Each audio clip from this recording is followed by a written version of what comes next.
এবং আমি আশা করি সাকিব গ্রেফতার হবেন। এটাও তো আওয়ামী লীগই শুরু করেছিল, ঠিক না? আপনার আমিনুল যে ফুটবলার, সাকিব তো আর বাংলাদেশ রাষ্ট্রের জন্য কিছু বয়ে আনে নাই, সাকিব নিজে অনেক কিছু অর্জন করেছে। আমিনুল তো বাংলাদেশ রাষ্ট্রের জন্য পুরস্কার বয়ে এনেছিল না? জাতীয় দলের ক্যাপ্টেন ছিল। আমিনুলকে যেইভাবে অত্যাচার করা হয়েছে তখন কি আপনারা প্রশ্ন করেছিলেন? আমিনুলকে তো জেলে ভরা হয়েছে, সাকিবের বিরুদ্ধে মামলা হয়েছে। তারপরও আমরা, এটা পুলিশ প্রশাসনের ব্যাপার, আমরা যতটুকু বলার চেষ্টা করেছি। মামলা হওয়া বা এফআইআর হওয়া মানে তো গ্রেফতার না।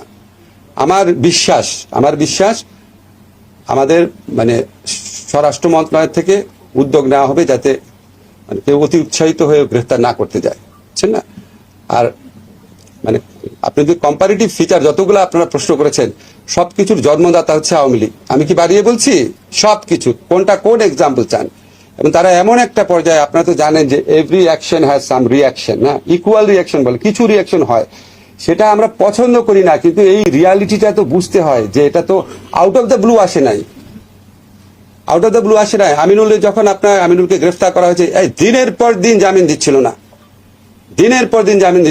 আমি নিজে শুধু প্রথম আলোতে কলাম লিখেছি, আমি আপনাদের কাউকে লিখতে দেখি নাই। আপনাদের পত্রিকায় একটা জাতীয় দলের বাংলাদেশ চ্যাম্পিয়ন হয়েছিল সাব গেমসে, তার চ্যাম্পিয়নশিপে গ্রেফতার করেছে, মামলা গ্রেফতার, দিনের পর দিন জামিন রিজেক্ট করেছে। সাকিবের বিরুদ্ধে শুধু মামলা হয়েছে। এবং আমাদের পুলিশ বাহিনীকে আমি যতদূর জানি এরকম একটা ইনস্ট্রাকশন দেওয়া আছে যে অবিশ্বাস্য, অ্যাপারেন্টলি খুব অবিশ্বাস্য কিছু হলে যতটা পারা যায় আইনগত সীমার মধ্যে থেকে রেস্ট্রেইন দেখানোর জন্য, আর কি রেস্ট্রেইন বজায় রাখার জন্য। ব্যক্তিগতভাবে কেউ যদি মামলা করে, ধরেন আপনার সন্তান মারা গেছে, ধরেন পুলিশের গুলিতে, আপনার সন্তান যদি পুলিশের গুলিতে মারা যায় আন্দোলন করতে গিয়ে, অনেকের সন্তান তো মারা গেছে, 1000 জন মানুষ মারা গেছে, তার মধ্যে অর্ধেকই তো আপনার অর্ধেকেরই তো আপনার পিতা আছে, মানে ওই বয়সী ইয়েরা মারা গেছে, শিশু মারা গেছে। এখন আপনারা যদি ওই সময় ফুটেজ দেখেন, আপনার পিতার সন্তান যদি মারা যায়, আপনি কি শুধু কে মেরেছে ওই এলাকার পুলিশকে দিবেন মামলা? আপনার তো তখন মনে হবে যে আপনি তো দেখেছেন আমাদের সাবেক প্রধানমন্ত্রী কি বলেছেন, ওবায়দুল কাদের সাহেব কি বলেছেন, স্বরাষ্ট্রমন্ত্রী কি বলেছেন, দীপুমণি উনি কি বলেছেন, নওফেল কি বলেছেন, আরাফাত কি বলেছেন, আপনার মনে পড়বে না?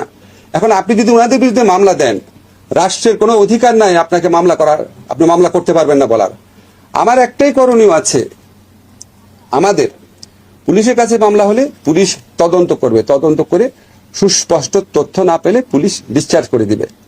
আদালতে যদি মামলা যায়, আদালত তদন্তপূর্বক এফআইআর নিতে বলবে।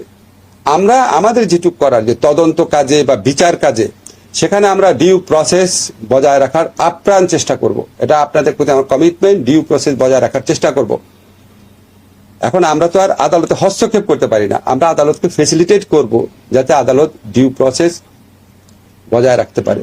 আমি এমনও শুনেছি কিছু কিছু জায়গাতে আদালতের উপরও আপনার চাপ আছে। এখন আপনি স্থানীয় পর্যায়ে একজন খুব কুখ্যাত সন্ত্রাসী, যার অত্যাচারে 15 বছর মানুষ অতিষ্ঠ ছিল, তারা চায় যে এক্ষুনি তার বিরুদ্ধে মামলা নেওয়া হোক। আদালত তার সাধ্যমতো চেষ্টা করে এই সমস্ত চাপ এড়ানোর জন্য। আমরা কেউই আপনার মনে করেন না যে আমরা চেষ্টা করছি না, আমরা চেষ্টা করছি, আরো চেষ্টা করব। এগুলি সমর্থনীয়।